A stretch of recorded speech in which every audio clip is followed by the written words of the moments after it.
Kak Talino, bacuramin Kak Saruga basengat Kak Jubata. Perkenalkan, nama saya adalah Esther Saiputriba. Saya berasal dari kelas 12 MIPA 1. Baiklah, pada video kali ini saya akan menjelaskan dan mempraktekkan cara pembuatan tapai singkong untuk memenuhi tugas ujian praktek yang diberikan oleh Ibu Eras.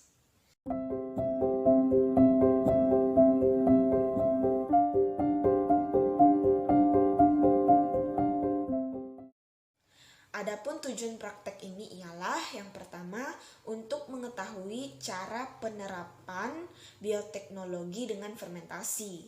Yang kedua, untuk mengetahui peranan organisme dalam peragian.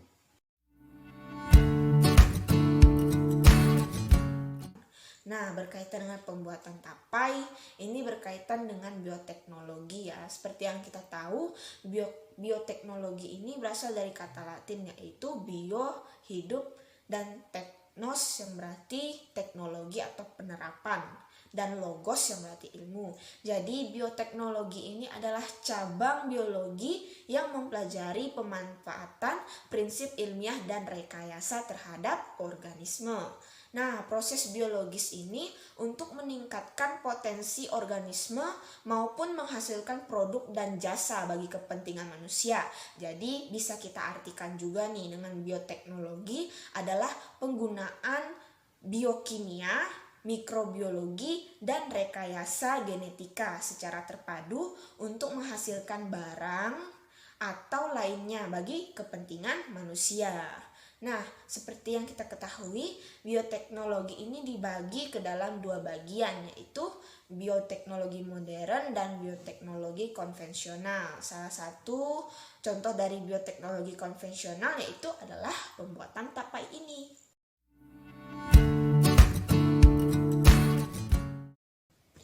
Baiklah, sebelum kita masuk kepada proses atau praktek dalam pembuatan tapai singkong ini, saya akan menjelaskan terlebih dahulu apa sih pengertian dari tapai singkong ini. Nah, tapai singkong ini adalah tapai yang dibuat dari singkong pastinya, yang difermentasi. Makanan ini populer di Jawa dan dikenal di seluruh tempat, mulai dari Jawa Barat hingga Jawa Timur. Di Jawa Barat, tapai singkong ini dikenal dengan nama peyum dari bahasa Sunda. Pembuatan tapai ini melibatkan umbi singkong sebagai substrat dan ragi tapai, yaitu Saccharomyces cerevisiae yang dibalurkan pada umbi yang telah dikupas kulitnya. Nah, ada dua teknik pembuatan yang menghasilkan tapai biasa, yang basah dan lunak, dan tapai kering yang lebih legit dan dapat digantung tanpa mengalami kerusakan. Nah, tapai merupakan makanan tradisional yang banyak dikonsumsi oleh masyarakat Indonesia, terutamanya di Pulau Jawa. Tapai dibuat dengan cara difermentasikan selama 2-3 hari dengan bantuan bakteri Saccharomyces cerevisiae, Mucorcelamidosporus, dan Endomycopsis fibuligera. Nah, tunggu apa lagi? Yuk kita simak proses pembuatan dari tapai singkong ini.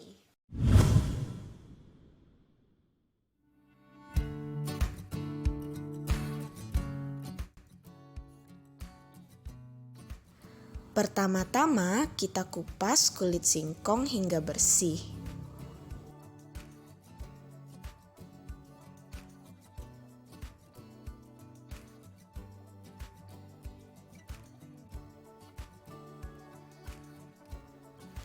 Selanjutnya kita cuci singkong menggunakan air bersih sampai tidak ada lagi kotoran yang menempel pada singkong.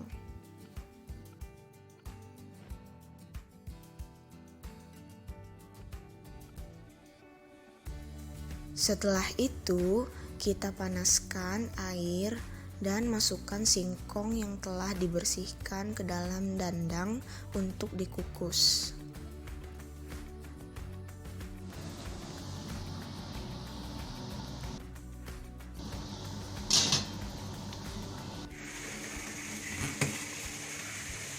Mengkukus singkongnya sampai seperempat matang. Jangan menyentuh singkong yang sudah dikukus menggunakan tangan. Pindahkan ke dalam baskom kecil.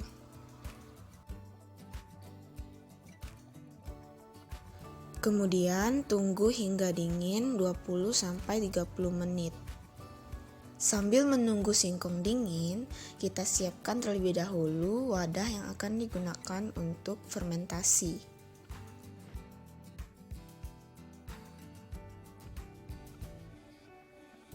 Kemudian kita haluskan ragi hingga benar-benar halus dan tidak menggumpal.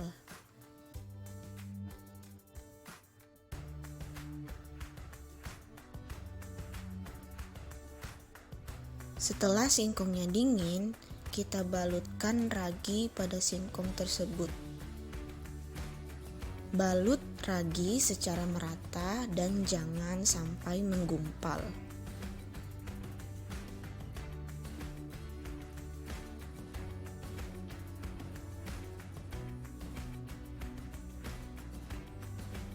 Nah, singkong yang akan difermentasi sudah siap.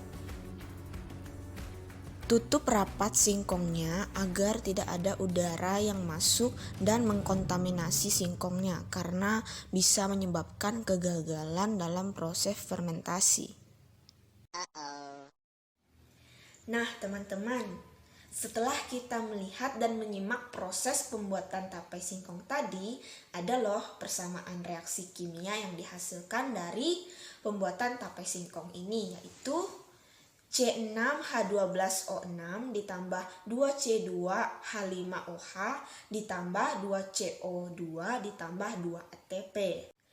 Nah, jadi penjabarannya, gula atau glukosa atau fruktosa dan sukrosa ditambah dengan alkohol atau etanol ditambah dengan karbon dioksida ditambah dengan energi jalur biokimia yang terjadi sebenarnya bervariasi ya, tergantung jenis gula yang dipakai. Ini tapi umumnya melibatkan jalur glikolisis yang merupakan bagian dari tahap awal respirasi aerobik pada sebagian besar organisme. Jalur terakhir akan bervariasi tergantung produk akhir yang dihasilkan. Pembuatan tapai ini memerlukan kecermatan dan kebersihan yang tinggi agar singkong dapat menjadi lunak karena proses fermentasi yang berlangsung dengan baik.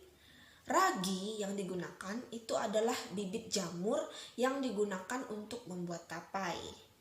Agar pembuatan tapai berhasil dengan baik, alat-alat dan bahan-bahan yang digunakan harus bersih, terutama dari lemak atau minyak. Nah, alat-alat yang berminyak jika dipakai untuk mengolah bahan tapai, ini bisa menyebabkan kegagalan dari fermentasi. Air yang digunakan juga harus bersih. Nah, perubahan biokimia yang penting pada fermentasi tapai adalah hidrolisis pati menjadi glukosa dan maltosa yang akan memberikan rasa manis serta perubahan gula menjadi alkohol dan asam organik. Nah, semuanya, untuk pengertian fermentasi sendiri, fermentasi ini adalah proses produksi energi dalam sel dalam keadaan anaerobik atau tanpa oksigen. Jadi secara umumnya fermentasi ini adalah salah satu bentuk respirasi anaerobik. Akan tetapi terdapat definisi yang lebih jelas yang mendefinisikan fermentasi ini sebagai respirasi dalam lingkungan anaerobik tanpa akseptor elektron fermentasi. Nah, beberapa contoh hasil dari fermentasi adalah etanol, asam laktat, dan hidrogen.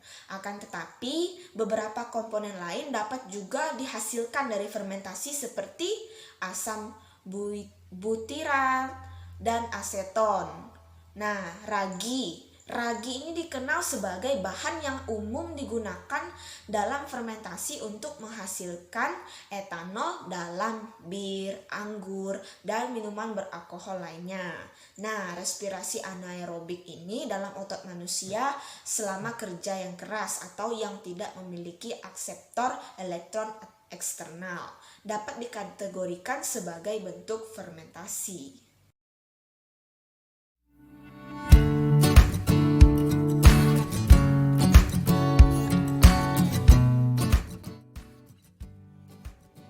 Nah, tapai singkong yang dibuat sudah jadi dengan baik dan sukses. Teksturnya lunak dan rasanya pun manis.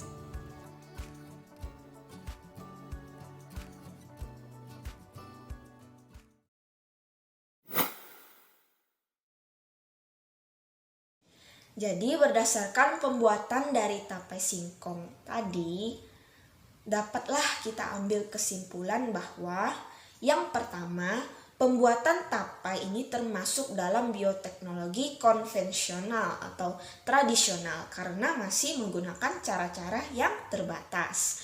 Kemudian yang kedua, pada proses pembuatan tapai, jamur ragi akan memakan glukosa yang ada di dalam singkong sebagai makanan untuk pertumbuhannya, sehingga singkong akan menjadi lunak. Nah, jamur tersebut akan merubah glukosa menjadi alkohol. Yang ketiga, dalam pembuatan tapai, ragi atau Saccharomyces cerevisiae ini mengeluarkan enzim yang dapat memecah karbohidrat pada singkong menjadi gula yang lebih sederhana. Oleh karena itulah, tapai ini terasa manis apabila sudah matang walaupun tanpa diberi gula sebelumnya. Kemudian yang keempat, biasanya apabila terjadi kegagalan dalam pembuatan tapai ini, biasanya itu dikarenakan enzim pada ragi Saccharomyces cerevisiae ini tidak pecah apabila terdapat udara yang mengganggu proses pemecahan dari enzim ini. Kemudian yang kelima, setelah melakukan penelitian, saya menyimpulkan bahwa fermentasi yang terjadi pada tapai singkong yang terjadi selama 3 hari ini, selain itu juga dalam proses pembuatan tapai ini, ada hal-hal yang perlu saya perhatikan supaya proses fermentasi ini berlangsung secara sempurna atau baik ya. Jadi selama proses fermentasi ini tidak memerlukan oksigen. Oleh karena itulah proses fermentasi pada tapai singkong ini harus tertutup rapat. Nah, yang keenam, lamanya proses fermentasi juga mempengaruhi kadar alkohol yang dihasilkan. Baiklah semuanya, sekian penjabaran dan praktek juga proses pembuatan dari tapai ini. Kurang lebihnya mohon dimaafkan. Saya ucapkan terima kasih. Adil Kak Talino, Bacuramin Kak Saruga, Basengat Kak Jubata. Sampai jumpa.